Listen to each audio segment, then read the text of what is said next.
सभी साथियों को मेरा नमस्कार। स्टडी टाइम में सभी का स्वागत है। और देखिए, आज हम आपके सामने एक नया अध्याय पुनः लेकर के आए हैं, जिसका नाम है पर्यावरण एवं प्राकृतिक संसाधन। ये आपके नागरिक शास्त्र के सेक्शन ए का ये अंतिम अध्याय है, तो आज इस पर हम लोग चर्चा करेंगे।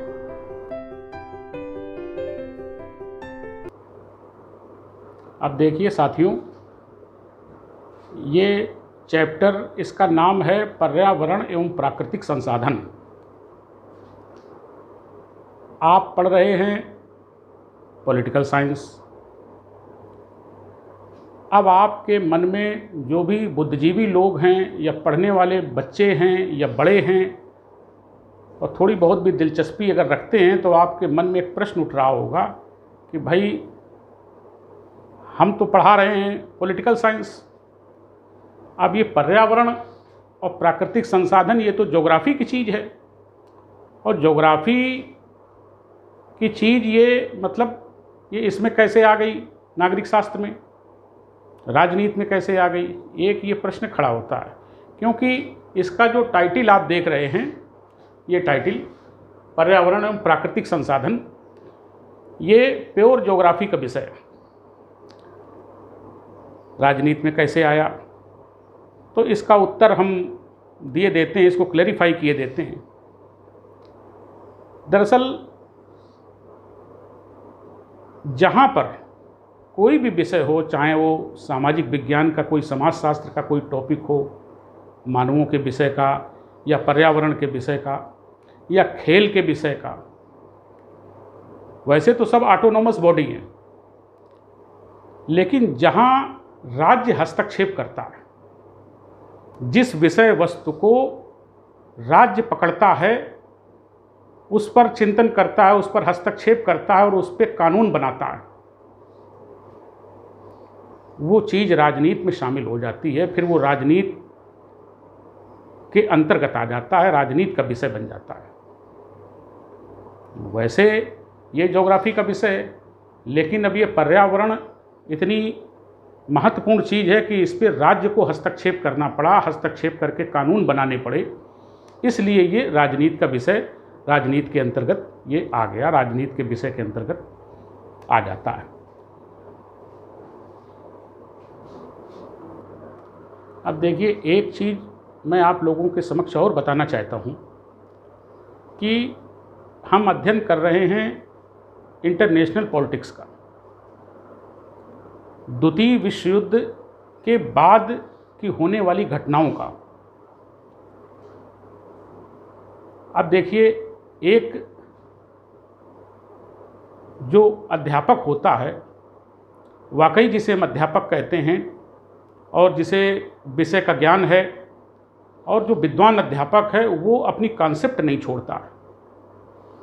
एक कॉन्सेप्ट जो उसने दी है सब लोगों को, उसी कॉन्सेप्ट पर वो आगे बढ़ता है।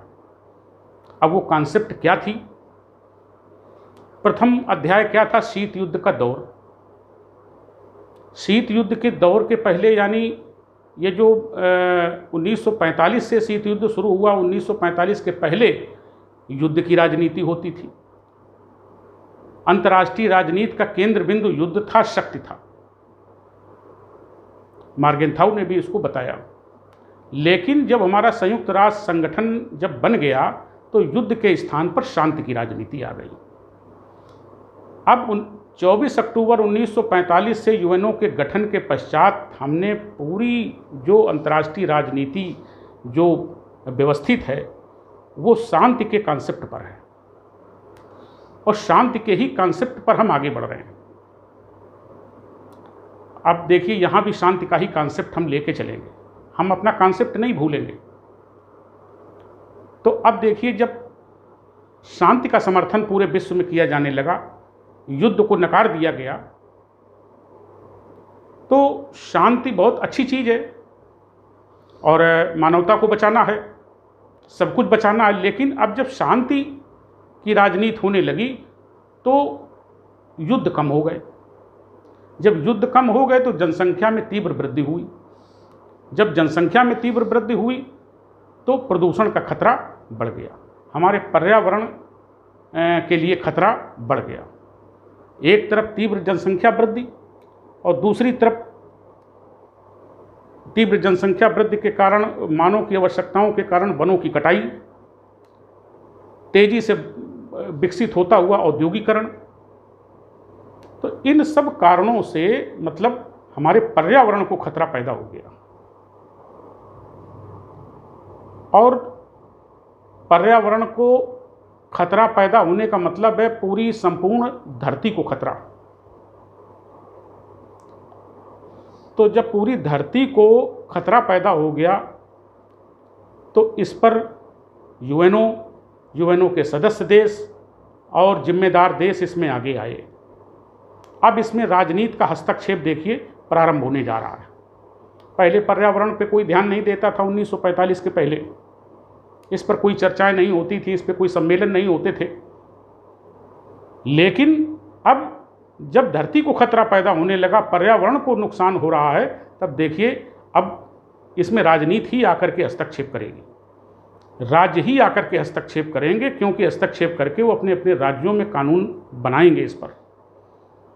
तो आज आप देखिए कि राज्य आगे आए और पर्यावरण का संरक्षण हमारे लिए, यूएनओ के लिए, सारे देश के लिए, प्रत्येक विश्व के प्रत्येक नागरिक के लिए मुख्य मुद्दा बन चुका है। अब इसी क्रम में आगे बढ़ते हुए ये चिंता व्यक्त की गई कि पर्यावरण की सुरक्षा कैसे की जाए।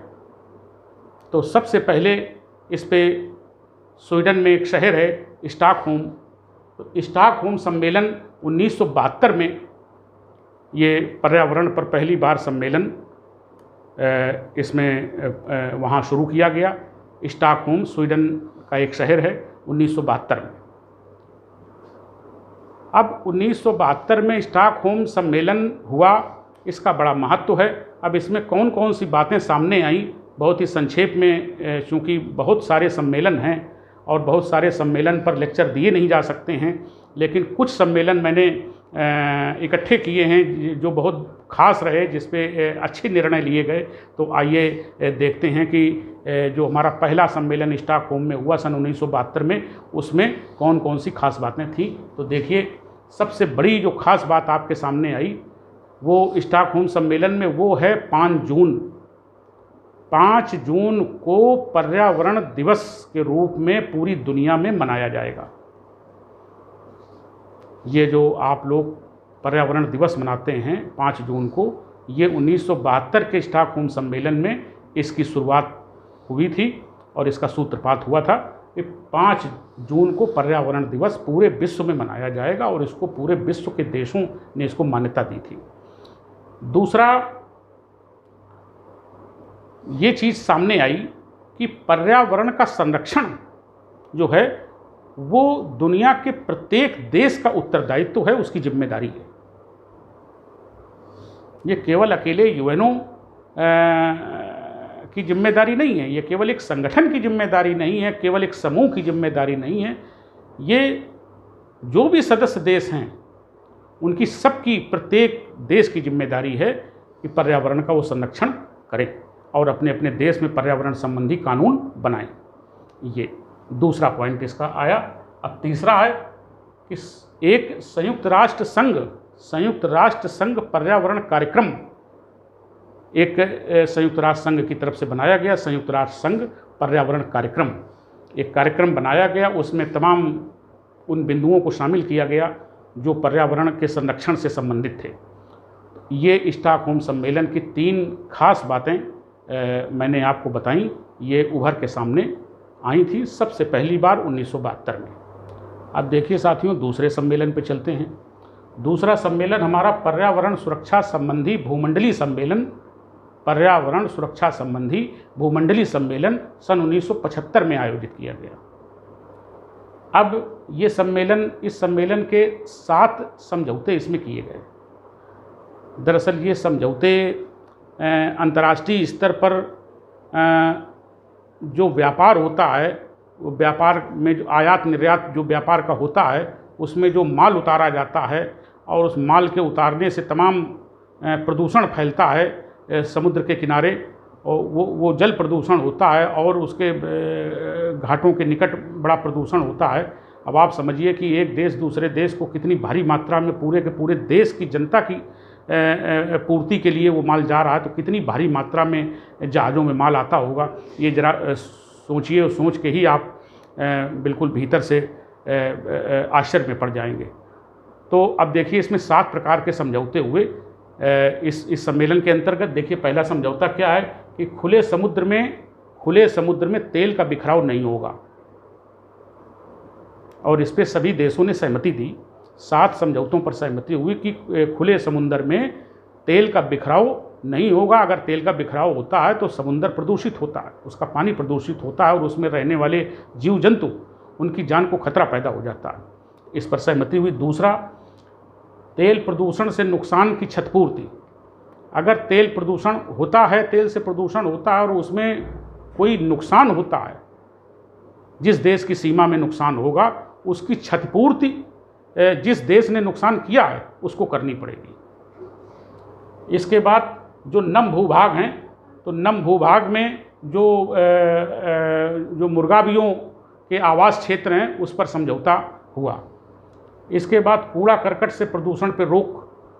जो तमाम प्रकार के माल उतरते हैं उनसे तमाम कूड़ा, गत्ते वत्ते, कूड़ा उड़ा तमाम होता है और बड़ी भारी मात्रा में कूड़ा होता है। वो कूड़ा वहाँ पर नहीं फैला के कि फैलाया छोड़ के चले गए, उसकी व्यवस्था उस देश को करनी पड़ेगी जिसका माल है, वहाँ से हटाना पड़ेगा। इसके बाद 5वां है सांस्कृतिक एवं प्राकृतिक विरासत की सुरक्षा। जो विभिन्न देशों के अंतर्गत जो सांस्कृतिक हमारा ताना बाना है और जो धरोहरें हैं, जो हेरिटेज हैं, उनकी भी सुरक्षा देशों को करने की जिम्मेदारी उनको दी गई। उनको नष्ट नहीं किया जाएगा। कोई प्राचीन कालीन, कोई बहुत महत्वपूर्ण अगर धरोहर है तो उसकी रक्षा करने का दायित्व जो है वो उस देश का है जिस देश के अंतर्गत वो हैं। इसके बाद देखिए समुद्री जहाज़ों से उतारे गए माल का निक्षेप। समुद्री जहाज़ों से मैंने अभी भी बताया कि समुद्री जहाज़ों में जब माल उतारा जाता है तो तमाम कूड़ा कचरा उसमें मतलब छूट जाता है माल उतारने के बाद। तो वो इस तरीके का वो देश उसकी व्यवस्था करेगा, वहाँ नहीं फैलाएगा। इसके बाद 7वां है खतरे में पड़े जो जीव जंतु हैं, जिनकी प्रजातियाँ लुप्त हो रही हैं, और ऐसे जीव जंतु की प्रजातियाँ और ऐसे वनस्पतियों की प्रजातियाँ, उनकी सुरक्षा की जाएगी और उनका दोहन नहीं ज़्यादा किया जाएगा और जीव जंतुओं को बचाया जाएगा जो दुर्लभ प्रजातियाँ हैं। इस पर समझौता हुआ। तो देखिए 7 समझौते जो हुए वो पर्यावरण सुरक्षा भूमंडलीय सम्मेलन 1975 में ये 7 समझौते पर्यावरण संबंधी निकल करके सामने आए। अब देखिए अगले क्रम में ये तीसरा सम्मेलन जो हुआ, ये पर्यावरण विश्व आयोग, ये जो 1983 में पर्यावरण सम्मेलन हुआ उसमें विश्व आयोग एक बनाया गया। 1983 में विश्व आयोग बनाया गया और इसी को बर्टलैंड आयोग भी कहते हैं। बर्टलैंड आयोग भी इसको कहते हैं। और इसमें 2 बातें सामने आईं। एक तो इसके आयोग के अध्यक्ष जो होंगे वो बर्टलैंड होंगे, तो इसलिए बर्टलैंड आयोग कहा गया। और इसमें जो दूसरी सबसे बड़ी महत्वपूर्ण जो बात सामने आई वो सतत विकास की अवधारणा, concept of sustainable development, concept of sustainable development की अवधारणा जो कॉन्सेप्ट है वो आई। और वो आज के इस समय में बड़ी महत्वपूर्ण बनी हुई है। और ये इसके विषय में थोड़ा बता दें कि सतत विकास जो है ये इस तरीके से नीतियां देश बनाएं जिसमें मानव विकास और पर्यावरण संरक्षण, इसमें दोनों में सामंजस्य बना रहे और हमारा विकास भी न रुके और पर्यावरण के लिए खतरा भी न उत्पन्न हो विकास।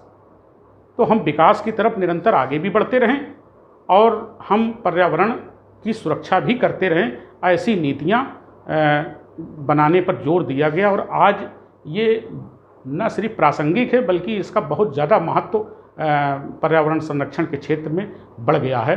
तो ये सस्टेनेबल डेवलपमेंट की कॉन्सेप्ट है, ये दी गई बर्टलैंड आयोग के द्वारा। तो इसकी ये विशेषता थी। और अगला जो है रियो डी जेनेरो सम्मेलन 1992।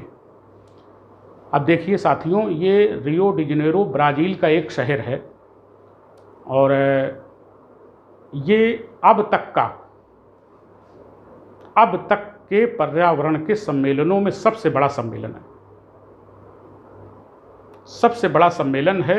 और इसमें 170 देशों ने इसमें हिस्सा लिया और 170 देशों के साथ साथ गैर सरकारी संगठनों ने, जिसमें सैकड़ों की संख्या थी, वो भी इसमें शामिल हुए। तो ये अब तक का सबसे बड़ा और सफल सम्मेलन माना जाता है। तो आइए देख लें कि इसकी सफलता के क्या कारण हैं और क्या इसमें बातें सामने आई। तो देखिए, रियो डी जेनेरो ब्राज़ील का एक शहर, मैंने बताया 1992 में संपन्न हुआ सम्मेलन। 170 देशों ने हिस्सा लिया, सैकड़ों गैर सरकारी संगठनों ने हिस्सा लिया। इसके बाद अमीर और गरीब जो देश थे, चूँकि आप जानते हैं कि एक होते हैं विकसित देश की अवधारणा, दूसरी होती विकासशील या गरीब देश की अवधारणा। तो अमीर विकसित वालों को अमीर कहते हैं, विकासशील और वैसे वालों को एक श्रेणी में रखा जाता है, मोटा मोटा गरीब देश। तो अब इनके हितों में टकराव आया। ये जब एक जगह इकट्ठे हुए, उस पर चर्चा हुई, तो इनके हितों में टकराव आया। और हितों में टकराव कैसा आया कि जो विकसित देश थे उनका तर्क था कि वो तर्क उनके विकास से जुड़ा हुआ है। वो अपने विकास को ध्यान में रखते हैं और विकास को रोकना नहीं चाहते, उसको आगे बढ़ाते रहना चाहते हैं। और ऐसी नीतियां बनाई जाएं जो विकास हमारा चलता रहे, उसमें अवरोध न उत्पन्न हो। अब दिक्कत यहाँ पर ये है कि जब विकास कार्य आगे बढ़ेंगे, डेवलपमेंट आगे बढ़ेगा, तो पर्यावरण की सुरक्षा को खतरा पैदा होता। और उन्होंने गरीब देशों को जिम्मेदार ठहराया इसके लिए कि जो विकास नहीं हो पाता है और जो पर्यावरण के सबसे ज़्यादा ये नुकसान करते हैं, ये गरीब देश करते हैं, क्योंकि यहाँ पर तीव्र जनसंख्या वृद्धि है और यहाँ पर अज्ञानता है। तो वनों की कटाई और ये तीव्र जनसंख्या वृद्धि के कारण जो प्रदूषण हो रहा है, वो गरीब देशों के कारण हो रहा है। उन्होंने गरीब देशों को जिम्मेदार ठहराया। और जबकि जो विकासशील और गरीब देश थे, उनका ये तर्क था कि भाई अंधाधुंध विकास के चक्कर में जो आपकी बड़ी बड़ी मल्टीनेशनल कंपनियां हैं, जो उद्योग हैं बड़े बड़े, जो दुनिया के तमाम देशों में फैले हुए हैं, उनसे जो कचरा और उनसे जो धुआं वो निकलता है, वो स्थल मंडल, जल मंडल और वायुमंडल तीनों को प्रदूषित करता है। तो आप निरंतर विकास की ओर आगे बढ़ रहे हैं, लेकिन पर्यावरण को सबसे ज़्यादा नुकसान आपने पहुंचाया। तो देखिए साथियों, ये अमीर और गरीब देशों के बीच में हितों में टकराव सबसे पहली बार ये रियो डी जेनेरो सम्मेलन में सामने आया। तो ये इसके बाद एजेंडा 21 का नाम आप लोगों ने सुना होगा, ये आया था, ये चल रहा है, अभी भी चल रहा है। एजेंडा 21 में क्या है कि मानव प्रकृति के बीच एक सामंजस्य बनाना, प्रकृति और मानव के बीच में एक तारतम्य बना रहना चाहिए, विकास भी न रुके और मतलब प्रकृति को नुकसान भी न हो। ये एजेंडा 21 के तहत है। और दूसरा, जैव विविधता वनों की रक्षा, जैव विविधता और वनों की रक्षा मतलब होनी चाहिए, ये मस्ट है, इसको होना चाहिए, नुकसान नहीं पहुंचना चाहिए और इसमें सावधानी बरतनी चाहिए। ऐसे कानून बनाए जाएं राज्यों के द्वारा कि वो सुरक्षित रहें, हमारी जैव विविधता सुरक्षित रहे। मतलब जैव विविधता का सीधा सीधा अर्थ है कि ऐसा पर्यावरण जिसमें जीवों की विविधता हो, विविध प्रकार की प्रजातियां हों, जीवों की, जंतुओं की, वनस्पतियों की, ये है जैव विविधता। तो उसका संरक्षण होना चाहिए। ऐसे कानून बनाए जाएं कि उनका संरक्षण हो और सावधानी कानूनों में बरती जाए। तीसरा है पर्यावरण सूचनाओं का राज्यों में आदान प्रदान हो, चाहे वो विकसित देश हों चाहे विकासशील देश हों। वो पर्यावरण संबंधी जो जानकारियां हैं, जो जानकारी ही ताकत होती है आज के ज़माने में, तो जानकारियों का आदान प्रदान एक देश से दूसरे देश में होना चाहिए। ये चीज़ आई कि आदान प्रदान करने में कतई संकोच न करें, दूसरे को भी जानकारी दें, उसको भी आगे बढ़ने का मौका दें, वो भी पर्यावरण सुरक्षा संबंधी कानून बनावे। और इसके बाद जो चौथा है वो विकसित देशों को ज़्यादा जिम्मेदारी उठानी चाहिए। इसमें आया कि विकसित देशों को ज़्यादा जिम्मेदारी उठानी चाहिए इसमें, क्योंकि वो अमीर देश हैं, पैसे वाले देश हैं, टेक्नोलॉजी में भी आगे हैं और आगे वो दिमाग में भी तेज हैं, तो उनका दायित्व तो बनता है कि वो एक शिक्षक की भांति आ करके और ये मतलब थोड़ी ज़्यादा जिम्मेदारी का निर्वाह करें पर्यावरण के संरक्षण में। इसके बाद ये एजेंडा 21 की कुछ खास बातें मैंने बताई, लेकिन साथ में ये भी कहा गया कि एजेंडा 21 की बातें ये राज्यों के लिए बाध्यकारी नहीं है। वो इसको माने या न माने, वो इसके लिए स्वतंत्र हैं, लेकिन मानना चाहिए। ऐसी कोई नकारात्मक बात तो इसमें नहीं है जो न मानी जा सके, मानना चाहिए, लेकिन वो ऐसा कोई बाध्यकारी कानून एजेंडा 21 को नहीं बनाया गया कि नहीं आपको देशों को मानना ही मानना पड़ेगा। तो ये था आपका रियो डी जेनेरो का 1992 का ये सम्मेलन, जो काफ़ी सफल सम्मेलन माना जाता है, अब तक का सबसे बड़ा सम्मेलन। हाँ देखिए, अब अगले पड़ाव की तरफ बढ़ते हैं। अब ये अगला पड़ाव है क्योटो प्रोटोकॉल। क्योटो जापान का एक शहर है, वहाँ पर जलवायु परिवर्तन संबंधी सम्मेलन हुआ 1997 में। इसको कहते हैं क्योटो प्रोटोकॉल 1997। इसमें 150 देशों ने हिस्सा लिया और इसकी जो सबसे बड़ी विशेषता है, जो अब तक की सम्मेलनों में जो नई चीज़ सामने आई थी, वो पहली बार निकल कर के सामने आई कि जो हमारी 6 ग्रीन हाउस गैसें विश्व पटल पर निकल कर के सामने आई, जो हमारे ग्लोबल वार्मिंग के लिए जिम्मेदार हैं। और ये 6 गैसें कौन सी हैं? ये 6 गैसें हैं carbon dioxide, nitrous oxide, HFC, PFC और सल्फर हेक्साफ्लोराइड। ये 6 प्रकार की गैसें हैं जो हमारे वातावरण को गर्म करती हैं, ग्लोबल वार्मिंग के लिए जिम्मेदार हैं। तो ये क्योटो प्रोटोकॉल में ये 6 गैसें ढूंढ निकाली गई, जिससे पर्यावरण को खतरा बना हुआ है।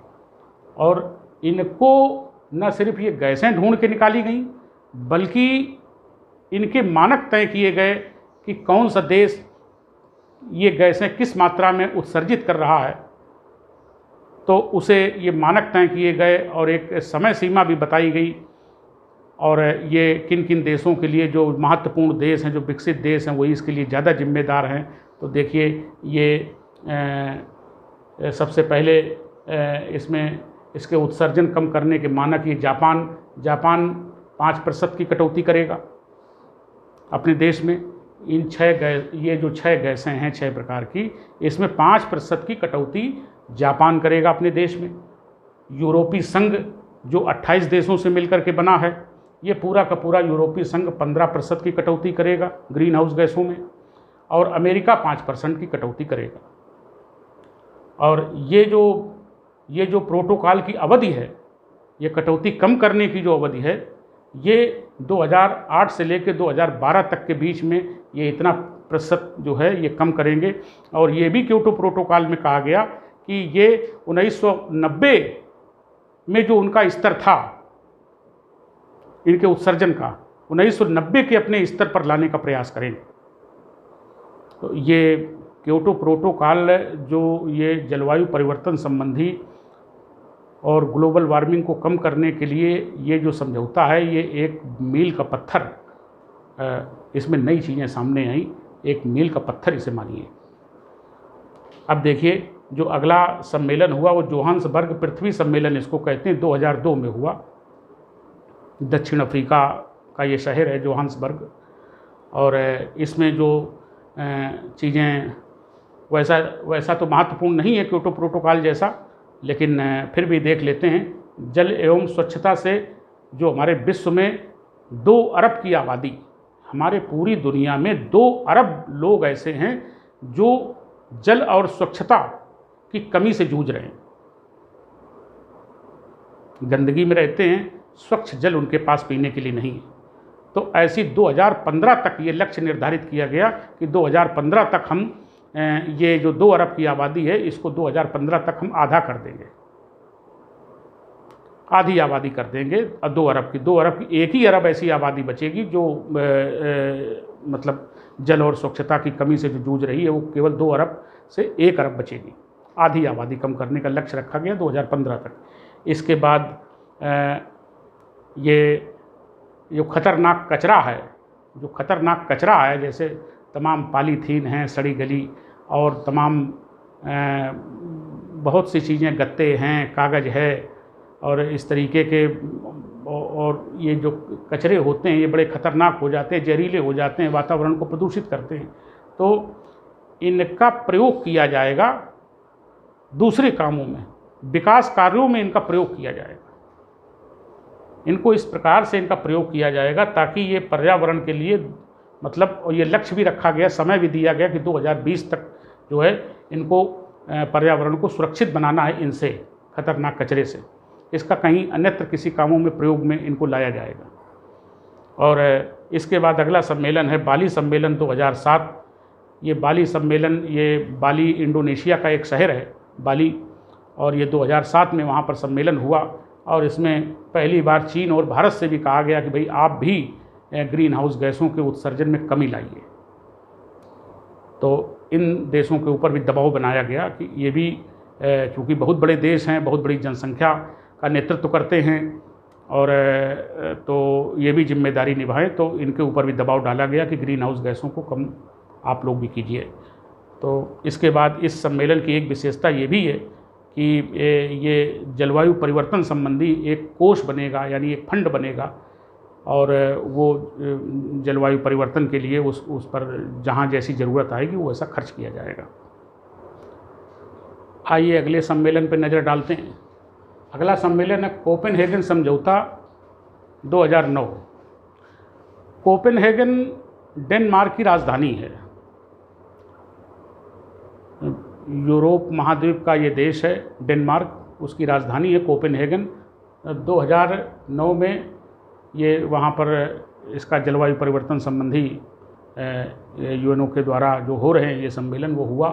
और इसमें क्या खास बात निकल के आई कि जो विकसित देशों का अड़ियल रवैया सामने आया कि विकसित देशों से ये कहा गया था कि भाई आप थोड़ी ज़्यादा जिम्मेदारी निभाएं, आपका दायित्व तो ज़्यादा बनता है, लेकिन उन्होंने साफ इनकार कर दिया कि हमने कोई ठेका नहीं ले रखा है ज़्यादा जिम्मेदारी निभाने का, जितनी जिम्मेदारी हमारी है उतनी हमारी है, और हम ज़्यादा जिम्मेदारी हम नहीं निभा पाएंगे कि हम अपनी भी निभाएं और विकासशील देशों की भी निभाएं।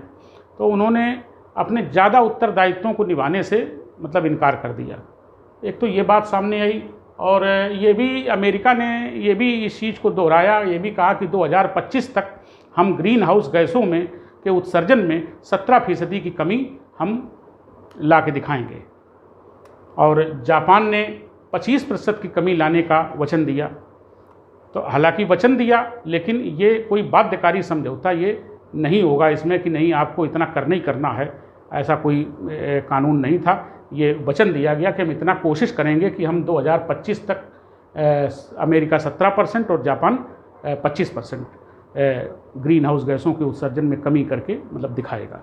अब देखिए, लेकिन समझौता बाध्यकारी नहीं हो। देखिए, ये पुनः रियो डी जेनेरो में, ये ब्राज़ील का एक शहर है रियो डी जेनेरो, इसके 20 साल पहले 1992 में यहाँ पर सम्मेलन हुआ था, बहुत बड़ा सम्मेलन हुआ था, सफल सम्मेलन हुआ था। तो यहाँ 20 साल के बाद पुनः ये 2012 में ये सम्मेलन हुआ यहाँ पर। और इसमें बाकी तो सारी चीज़ें वही थी जो चलती चली आ रही हैं, कोई नई चीज़ नहीं आई। लेकिन इसमें एक नई चीज़ आई कि वैज्ञानिकों ने रिसर्च करके ये दावा किया कि अगर ग्लोबल वार्मिंग को नहीं कम किया गया और ग्रीन हाउस गैसों के उत्सर्जन में कमी नहीं लाई गई और देश अपने अड़ियल रवैये पर अड़े रहे, नहीं माने, तो 2050 तक मतलब पृथ्वी का तापमान जो है वो 2 सेंटीग्रेड बढ़ जाएगा। 2 सेंटीग्रेड साथियों बढ़ने का मतलब बहुत बड़ा मतलब होता है इसका कि अगर 2 सेंटीग्रेड का तापमान बढ़ गया तो आप ये समझिए कि जो बड़े बड़े ग्लेशियर हैं, जो बड़े बड़े हिमखंड हैं, वो पिघलने लगेंगे। और वो पिघलने लगेंगे, और जब पिघलने लगेंगे तो उनके पिघलने से समुद्र का जल स्तर वो बढ़ जाएगा, और समुद्र का जब जल स्तर बढ़ जाएगा तो समुद्र के किनारे जो देश बसे हुए हैं बिल्कुल नज़दीक, वो उनके डूबने का खतरा पैदा हो जाएगा। तो ये चेतावनी जो है ये वैज्ञानिकों के द्वारा दी गई कि अगर ग्रीन हाउस गैसों में परिवर्तन, इनकी उत्सर्जन में कमी न की गई तो 2050 तक 2 डिग्री सेंटीग्रेड का तापमान धरती में बढ़ जाएगा, और उसके बहुत बुरे परिणाम फिर सामने आएंगे। 2050 का समय सीमा दी। अब देखिए, पर्यावरण से ये तो मैंने खास सम्मेलन आपको बताए जिनमें कुछ खास बातें सामने आई, लेकिन अब पर्यावरण से जुड़ी कुछ और चीज़ें हैं जिनको संक्षेप में समझ लेते हैं। जैसे पर्यावरण आंदोलन, वैसे तो दुनिया में बहुत सारे आंदोलन हुए, किन किन आंदोलनों के विषय में चर्चा की जाए, लेकिन जो भारत में आंदोलन हुए वो उनको थोड़ा नज़र डाल लेते हैं कि ये देखिए, एक चिपको आंदोलन का नाम आपने सुना होगा, सुंदरलाल बहुगुणा के द्वारा और चंडी प्रसाद भट्ट के द्वारा ये आंदोलन का नेतृत्व किया गया। और इसमें आप ने सुना होगा कि पेड़ों से चिपक करके महिलाएं, ये जब पेड़ काटने वाले सरकारी आदमी भेजे गए तो वो पेड़ों से चिपक गई कि काटना है तो पहले हमें काटो और बाद में पेड़ काटना, पहले मेरी जान लो, तो हम पेड़ों को नहीं कटने देंगे, हम पर्यावरण के लिए मतलब खतरा नहीं पैदा होने देंगे, और ये हमारे सब कुछ हैं, ये जंगल हमारे सब कुछ हैं। तो उधर पेड़ों से चिपक करके उन पेड़ों की पर्यावरण की रक्षा की, इसलिए इसको चिपको आंदोलन कहा जाता है। इसी प्रकार से कर्नाटक के कन्नड़ क्षेत्र के एक गांव से ये अप्पिको आंदोलन, ये कन्नड़ भाषा में चिपको को अप्पिको कहते हैं। ये भी वहाँ पर भी महिलाओं ने और पुरुषों ने मतलब पेड़ों से चिपक करके पेड़ों की रक्षा की जब पेड़ काटने वाले भेजे गए। तो ये इसको कन्नड़ भाषा में चिपको को अप्पिको कहते हैं। बात वही है कि वहाँ भी दक्षिण भारत में कर्नाटक में ये चला। नर्मदा बचाओ आंदोलन मध्य प्रदेश में, और मेघा पाटकर जो हमारी समाज सेविका थी, बहुत जानी मानी समाज सेविका रही है, नर्मदा बचाओ आंदोलन की प्रणेता रही, उन्होंने आंदोलन चलाया, ये पर्यावरण से संबंधित है। और इसके बाद टिहरी बांध जो बन रहा था, उससे उस बांध के बनने से जो तमाम पर्यावरण को खतरा पैदा हो रहा था उस पर आंदोलन चले और टिहरी में। और ये राजस्थान में बिश्नोई आंदोलन चला। ये बिश्नोई आंदोलन भी वहाँ की महिलाओं ने और वहाँ के पुरुषों ने पेड़ों से चिपक करके और पेड़ों की रक्षा की। और बताया जाता है कि कम से कम 300, जो राजा ने आदेश दिया कि काट डालिए पेड़, तो 300 पुरुष उसमें और महिलाएं उसमें मारी गई। तो ये बिश्नोई समाज आज भी मतलब पर्यावरण आंदोलन के लिए बहुत जाना जाता है। अभी बहुत आज से 20-25 साल पहले की बात है, एक फिल्म की शूटिंग करने के लिए सलमान खान गए थे और वो उन्होंने एक चिंकारा और एक काला हिरन उन्होंने मार दिया था। और तो इसी बिश्नोई समाज ने कोर्ट में केस किया और अभी तक उनका पीछा नहीं छोड़ा। 20-22 साल से ज़्यादा हो गए। तो वही ये बिश्नोई समाज है। तो ये पर्यावरण की सुरक्षा के लिए आप इस बात से समझ सकते हैं कि कितना ये मतलब संवेदनशील है। और अभी भी वो केस चल रहा है। तो साथियों, ये आपका अंतिम चैप्टर था सेक्शन ए का, 12th क्लास की सिविक्स का। और आज से ये सेक्शन ए आपका समाप्त हो गया। मुझे इस बात की बड़ी प्रसन्नता और बड़ा हर्ष हो रहा है कि मैं वीडियो बना करके और ये आपके वीडियो के माध्यम से ये चैप्टर आपके मैंने समाप्त किए। और सोशल मीडिया के माध्यम से, चूँकि स्कूल कॉलेज बंद हैं, ऐसी स्थिति में ज्ञान विज्ञान को कैसे आगे बढ़ाया जाए, इसके लिए ये सोशल मीडिया का उपयोग करके मैंने ये वीडियो जन जन तक पहुंचाए। मुझे इस बात का बड़ा हर्ष है, बड़ी खुशी है। अब मेरा अगला अभियान जो होगा वो इंडियन कॉन्स्टिट्यूशन पर वीडियो बनाना होगा और उसमें बहुत अच्छी से अच्छी जानकारियों से भरे हुए और ख़ास तौर से सिविल सेवा की जो स्टूडेंट्स तैयारी कर रहे हैं, और एक तो जो 12th क्लास के हैं वो तो हैं ही, जो सिविल सेवा की तैयारी कर रहे हैं, अन्यत्र किसी भी सर्विस की परीक्षा की वो तैयारी कर रहे हैं जिसमें अगर जीके उसमें होगी तो कॉन्स्टिट्यूशन उसमें ज़रूर होगा। बिना कॉन्स्टिट्यूशन के जीके अधूरा है। तो इसलिए मेरा जो अगला अभियान होगा वो इंडियन कॉन्स्टिट्यूशन पर वीडियो बनाना होगा। साथियों, नमस्कार।